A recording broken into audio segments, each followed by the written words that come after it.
नमस्कार, मेरा नाम राहुल कुमार गोस्वामी है और मैं यूट्यूब चैनल पर सभी का स्वागत करता हूं। तो हम लोग 10वीं क्लास का जो गणित बुक है, गणित विषय है, उसका दूसरा चैप्टर बहुपद को हम लोग आज उसका थ्योरी पढ़ेंगे। बहुपद को इंग्लिश में हम लोग पॉलिनोमियल बोलते हैं। क्या बोलते हैं? पॉलिनोमियल। ठीक है। तो बहुपद को समझने से पहले हम लोग को क्या समझना चाहिए?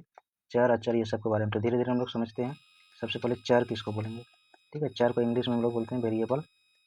इसका परिभाषा क्या हो जाएगा? वैसा चीज़ जिसका मान बदलते रहता है। ठीक है, जिसका मान बदलता रहता है, वेरी करते रहता है। तो जिसका मान बदलता रहता है उसको हम लोग क्या बोलेंगे? चर बोलेंगे। चर को हम लोग क्या चीज़ से सूचित करते हैं? तो इंग्लिश वर्णमाला के छोटे अक्षरों से ABCD XYZ, छोटा वाला से हम लोग चर को दिखाएंगे। ठीक है, देख इसके बाद हम लोग पढ़ते हैं अचर के बारे में।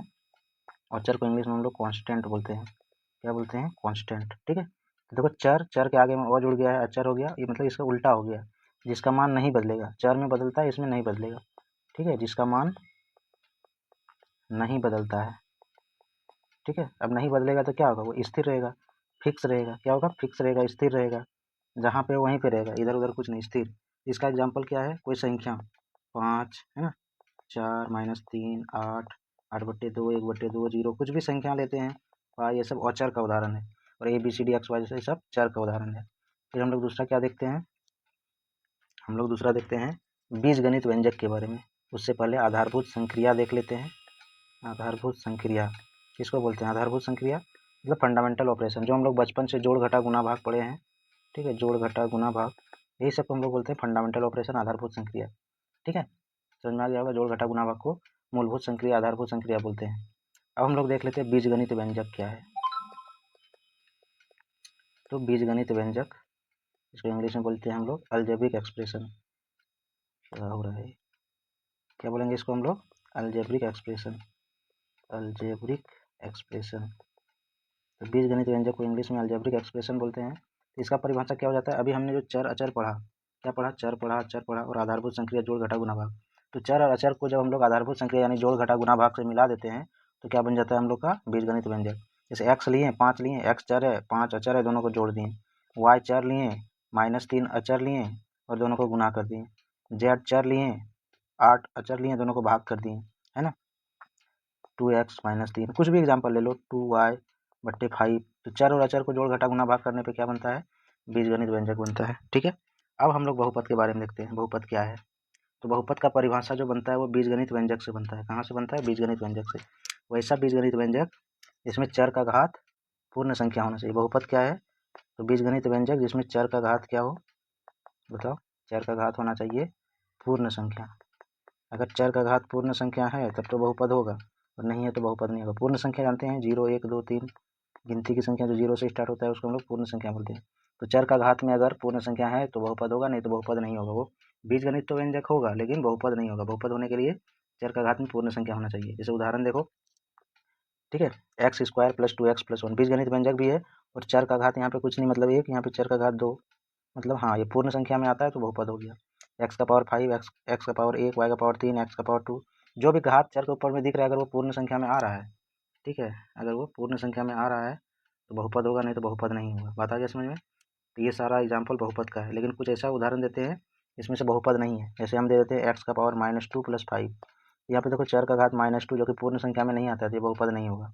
ठीक है, यहाँ पे √x + 3, इस टाइप का। √x का मतलब कितना होता है? x⁻1/2 + 3। तो पावर देखो 1/2 है जो कि पूर्ण संख्या में नहीं आता है। पूर्ण संख्या में 0 1 2 3 आता है। तो माइनस वाला पावर या रूट वाला पावर अगर रहे तो, जो कि पूर्ण संख्या में नहीं आता है, तो फिर वो बीजगणित व्यंजक तो होगा लेकिन बहुपद नहीं होगा। बहुपद होने के लिए चर का घात पूर्ण संख्या होना चाहिए। ठीक है, अब नेक्स्ट टॉपिक हम लोग का है बहुपद का घात किसको बोलेंगे। तो बहुपद का घात परिभाषा से देख लो, जो महत्तम घात होता है, कोई बहुपद है उसमें जो मैक्सिमम सबसे ज़्यादा वाला घात होता है उसको हम लोग बहुपद का घात बोलेंगे। जैसे हम लिखे x² + x + x⁻3, तो यहाँ पे x⁻2 है, x⁻1 है, x⁻3 है, तो सबसे ज़्यादा 3 हुआ तो ये बहुपद का घात कितना हो जाएगा? 3 हो जाएगा।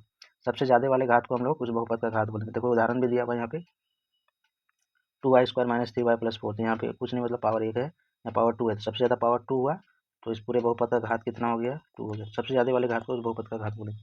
ठीक है, अब हम लोग बहुपद के प्रकार देख लेते हैं। इसका बहुपद के प्रकार, टाइप्स ऑफ पॉलिनोमियल, बहुपद के प्रकार।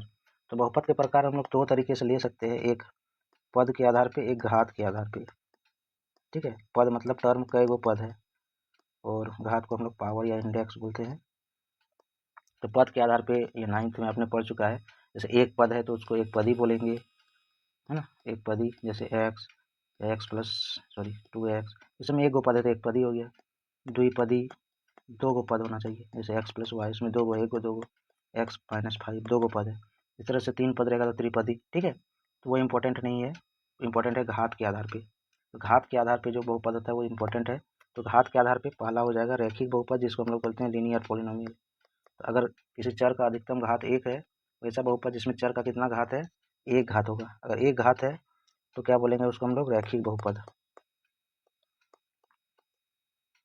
ठीक है, अगर 1 घात है वैसा बहुपद जिसमें चर का 1 घात हो, उसको रैखिक बहुपद बोलेंगे। रैखिक बहुपद का जो सामान्य रूप होता है वो होता है ax प्लस बी। बात आ गया होगा समझ में। तो ax प्लस बी रैखिक बहुपद का सामान्य रूप होता है। इसमें x का पावर देखो कुछ नहीं, मतलब 1 है। तो वैसा बहुपद जिसमें चर का घात मैक्सिमम 1 हो, अधिकतम घात 1 हो, तो उसको रैखिक बहुपद बोलेंगे। कुछ भी उदाहरण ले लो, देखो 2x minus 3 root x plus 5 y plus root 2। इसमें चर का घात देखो, x का पावर कुछ नहीं मतलब 1, कुछ नहीं मतलब 1, y का पावर 1, तो 1 घात है तो वो रैखिक बहुपद हो जाएगा। दूसरा दिया हुआ है द्विघात बहुपद, दूसरा टाइप। तो हम लोग को बताया द्विघात को इंग्लिश में क्या बोलते हैं, क्वाड्रेटिक, क्वाड्रेटिक पॉलिनोमियल। तो क्लियर है, द्विघात मतलब दो घात वाला बहुपद है ना, द्वि और घात, द्वि मतलब दो, घात मतलब तो घात। तो वैसा बहुपद जिसका अधिकतम घात 2 हो, कितना हो, अधिकतम घात 2 हो, तो अधिकतम घात 2 वाले बहुपद को द्विघात बहुपद कहते हैं। और द्विघात बहुपद का सामान्य रूप आप लोग को पता है ax² प्लस bx प्लस सी होता है। ठीक है, ax प्लस बी प्लस सी, ax² प्लस bx प्लस सी सामान्य रूप होता है, जहाँ में से a b c यहाँ पे अचर का काम करता है, संख्या है। ठीक है, a b c यहाँ पे कोई संख्या होता है, और यहाँ पे x जो है वो चर का काम करता है। तो द्विघात बहुपद वैसा बहुपद जिसका अधिकतम घात 2 हो, नाम से क्लियर है द्विघात। ठीक है, और इसका सामान्य रूप क्या होता है, x² plus b x plus, यहाँ पर भी लिखा हुआ है। और a बराबर 0 नहीं होना चाहिए, ये भी याद रखना है। ठीक है, a 0 हो जाएगा तो x² वाला 0 हो जाएगा, x² ही नहीं रहेगा तो फिर द्विघात कहाँ से होगा। नेक्स्ट है त्रिघात बहुपद। त्रिघात बहुपद मतलब इसको इंग्लिश में क्यूबिक पॉलिनोमियल बोलते हैं, क्यूबिक पॉलिनोमियल। ठीक है, तो वैसा बहुपद नाम से क्लियर देखो, त्रिघात, त्रिघात मतलब 3 घात वाले बहुपद। ठीक है, तो वैसा बहुपद जिसमें चर का अधिकतम घात 3 हो, अधिकतम 3 घात, उसको त्रिघात बोलेंगे। बहुत सारा उदाहरण दिया हुआ है जिसमें से चर का घात आपको अधिकतम 3 दिख रहा है। जैसे 2 माइनस एक्स क्यूब में x का पावर 3 है, सिर्फ एक्स क्यूब में x का पावर 3 है। X cube minus x² plus 3 में सबसे अधिकतम घात x का पावर 2 भी है, 3 भी है, अधिकतम घात 3 है, तो ये क्यूबिक हो गया। ठीक है, इसका सामान्य रूप क्या हो जाता है, ये ax³ plus bx² plus cx plus d, ये हो जाता है त्रिघाती बहुपद का सामान्य रूप। ठीक है, ax का power 3 plus bx² plus cx plus d। ठीक है, इसी तरह से a का मान 0 नहीं होना चाहिए। तो बीजगणित ये सब तो सब बता ही दिए हैं। अब इसमें से कुछ एक दो वर्ड है, जैसे गुणांक, ये वो क्या है। तो गुणांक वर्ड भी 9th क्लास में पढ़ चुके हो, इसको बोलते हैं हम लोग कोफिशिएंट। ठीक है, कोफिशिएंट बोलते हैं। तो जैसे हम लिखे यहाँ पे 5x², क्वेश्चन में जैसे लिखा हुआ है, तो जगह x² का गुणांक कितना है, x² का गुणांक क्या हो जाएगा बोलो, x² के साथ जो गुना है वही उसका गुणांक हो जाएगा। गुणांक मतलब कौन गुना है, तो x² के साथ कौन गुना है, 5 है, तो 5 हो जाएगा। उल्टा पूछता है कि 5 का गुणांक बताओ, 5 का गुणांक बताओ क्या है, 5 के साथ कौन गुना है, x² है, x² रहता है। यहाँ पे पूछता है x का गुणांक बताओ, 5x² को तोड़ के लिख सकते थे 5 गुनी x, है ना। तो बोलने का मतलब है x का गुणांक हो जाता है, तो x का गुणांक नहीं बोलेंगे हम लोग, ये दोनों का पूछेगा, x² का 5 हो जाएगा, 5 का x² हो जाएगा। इसके बाद बहुत तरह का बहुपद दिया हुआ, अचर बहुपद, कोई भी संख्या को अचर बहुपद लिखते हैं। ठीक है, बता गया समझ में। जैसे 2 लिखे तो 2 हो गया अचर बहुपद, 5 लिखे 5 हो गया अचर बहुपद। जिसका मान स्थिर रहता है वैसा बहुपद, जिसका मान स्थिर रहता है उसको अचर बहुपद बोलते हैं। ठीक है, ये सब एग्जाम्पल नहीं है, ये सब है रैखिक बहुपद का एग्जाम्पल। चर बहुपद जो हम लोग ये बोले जानते हैं, ये सब उतना इंपॉर्टेंट नहीं है। इंपॉर्टेंट जो है उसको देखते हैं, बहुपद का शून्यक किसको बोलते हैं, शून्यक। शून्य को इंग्लिश में हम लोग बोलते हैं जीरो, शून्य को इंग्लिश में जीरो बोलते थे, शून्य को जीरो बोलेंगे। तो कोई बहुपद लिखे तो उसमें उस चर का क्या मान क्या बैठाएंगे कि पूरा बहुपद जीरो हो जाएगा, उसी को शून्यक बोलते हैं। देखो यहाँ से यहाँ तक परिभाषा है। ठीक है, जैसे हम बोलेंगे x² प्लस 5 एक द्विघाती बहुपद है, इस x चर हो गया मेरा, इस x की जगह पे क्या बैठाएंगे कि ये पूरा बहुपद जीरो के बराबर हो जाए, तो उसी को हम लोग क्या बोलेंगे, उसका शून्यक बोलेंगे। और जितना घात होता है उतना शून्यक होता है, याद रखना है, जितना घात उतना शून्यक, जितना घात उतना शून्यक। अगर रैखिक बहुपद है मतलब एक घात वाला बहुपद है तो एक शून्यक होगा। ठीक है, दो घात वाला है तो दो शून्यक, तीन घात वाला है तीन शून्यक। बता गया समझ में। तो साफ पता चल रहा है रैखिक बहुपद का एक शून्यक होगा। वैसा बहुपद जिसमें एक घात होता है उसको रैखिक बहुपद बोलते हैं, एक घात है तो एक शून्यक होगा। और ए एक्स प्लस बी का क्या शून्यक हो जाएगा, ये हो जाएगा एक्स का मान माइनस बी बाई, एक्स का मान माइनस बी बाई हो जाएगा, यही इसका शून्यक होगा। ठीक है, साफ पता चल रहा है एक घात का एक शून्यक, द्विघाती का दो शून्यक, त्रिघाती का तीन शून्यक। बता गया समझ में। और शून्यक कैसे निकालते हैं हम लोग, ठीक है, जो बहुपद दिया रहेगा उसको जीरो के बराबर कर देना है, बहुपद को जीरो के बराबर करके शून्यक निकाल सकते हैं, शून्यक क्या कर सकते हैं, निकाल सकते हैं। जो बहुपद का शून्यक पूछा है निकालने, उसको जीरो के बराबर कर दो और उसका शून्यक निकाल दो। ठीक है, जैसे बोलेगा 2x + 5 का शून्यक निकालो, एक रैखिक बहुपद है, चर का घात एक है, तो इसका एक शून्यक होगा, है ना। और एक शून्यक है, कैसे निकालेंगे, तो इसको बराबर जीरो कर दे, तो यहाँ से हो जाएगा 2x बराबर -5 और x का माना जाएगा -5/2। तो शून्यक निकालने के लिए जिस बहुपद का शून्यक बोलेगा उसके बराबर जीरो कर दो, वहाँ से x का मान निकाल लो, वो शून्यक निकल जाएगा। द्विघाती बहुपद का शून्यक निकालना है तो द्विघाती बहुपद को जीरो कर देना है और वहाँ से x का मान निकाल लेना है कोई भी विधि से, वो शून्यक हो जाएगा। दो शून्यक द्विघाती का, त्रिघाती का तीन शून्यक। नेक्स्ट हम लोग का इंपॉर्टेंट टॉपिक है किसी बहुपद के शून्यक और गुणांकों के बीच संबंध। इसके बीच में संबंध शून्यक और गुणांक के बीच में, तो इसमें द्विघाती और त्रिघाती का इंपॉर्टेंट है ना। तो द्विघाती का हम लोग को पता है, द्विघाती द्विघाती का क्या होता है, समान रूप ax² + bx + c। द्विघाती बहुपद का समान रूप होता है, तो इसका द्विघाती है तो कई गो शून्यक होगा, दो गो शून्यक होगा। कितना शून्यक होगा, दो शून्यक। और दो शून्यक में हम लोग क्या मानते हैं, एक अल्फा मानते हैं, एक बीटा मानते हैं। क्या क्या मानते हैं, एक अल्फा एक बीटा। ठीक है, तो क्या हो जाता है, रिलेशन बताओ, आपने पढ़ा होगा, पढ़ाया। तो दोनों शून्यकों का योग अल्फा प्लस बीटा, शून्यकों का योग अल्फा प्लस बीटा बराबर कितना हो जाता है, -b/a। एकदम याद करके रख लेना है। ठीक है, शून्यकों का योग अल्फा प्लस बीटा बराबर -b/। तो -b कौन है बताओ, देख लो यहाँ पे, ax² + bx + c। तो माइनस देना है और क्या देना है, x का गुणांक। b कौन है, तो b है x का गुणांक, और बट्टे यहाँ पे x² का गुणांक a, तो -b/a। वैसे ही आपको पूछेगा शून्यकों का गुणन, शून्यकों का गुणन। तो शून्यकों का गुणन मतलब अल्फा इंटू बी, दोनों शून्यकों को गुना करेंगे अल्फा इंटू बी, तो क्या हो जाएगा c/a। यहाँ पे जो अचर टर्म है c, ये ऊपर में लिखेंगे और नीचे में फिर यही a लिखाएगा। ठीक है, c/a। तो शून्यक का योग पूछेगा अल्फा प्लस बीटा, तो हो जाएगा -b/a। ठीक है, -b/a। और शून्यकों का गुणनफल बोलेगा तो हो जाएगा c/a। बता गया समझ में। तो यहाँ से आप पूछेगा तो आप निकाल सकते हो।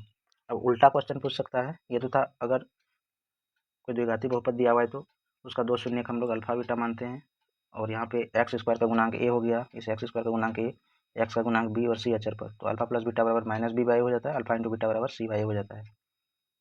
अब उल्टा क्वेश्चन पूछेगा, अगर दो बहुपद दिया हुआ है तो कैसे द्विघाती बहुपद निकालेंगे, इसके लिए भी बताए थे। अगर दो शून्यक अल्फा बीटा है तब द्विघाती बहुपद निकालने का फॉर्मूला, द्विघाती बहुपद निकालने का क्या फॉर्मूला हो जाता है बताओ, ये हो जाता है x² - alpha plus beta into x plus alpha into beta. ठीक है, ये हो जाता है फॉर्मूला। अगर दो शून्यक दिया हुआ है तो आप द्विघाती बहुपद निकाल सकते हो इस फॉर्मूला से, x² - alpha plus beta into x plus alpha beta. ठीक है, आ गया होगा समझ में। मतलब x² देना है, फिर माइनस देना है, फिर दोनों शून्यक का जोड़ लिखना है, उसको x से गुना करना है और प्लस दोनों शून्यकों का गुणनफल लेना है। इसका मतलब क्या हो गया, x² - शून्यकों का योग, इसको x से गुना करना है, प्लस शून्यकों का गुणनफल, शून्यकों का गुणनफल। इसमें दो तरीके का क्वेश्चन पूछता है। जैसे क्वेश्चन देखो यहाँ पे, एक द्विघात बहुपद ज्ञात कीजिए जिसके शून्यकों का योग और गुणनफल -3 2 है। शून्यकों का योग दिया हुआ है और गुणनफल भी दिया हुआ है, मतलब शून्यकों का योग मतलब अल्फा प्लस बीटा दिया हुआ है, x का मान -3 है, और शून्यकों का गुणनफल मतलब अल्फा गुना बीटा का मान 2 है।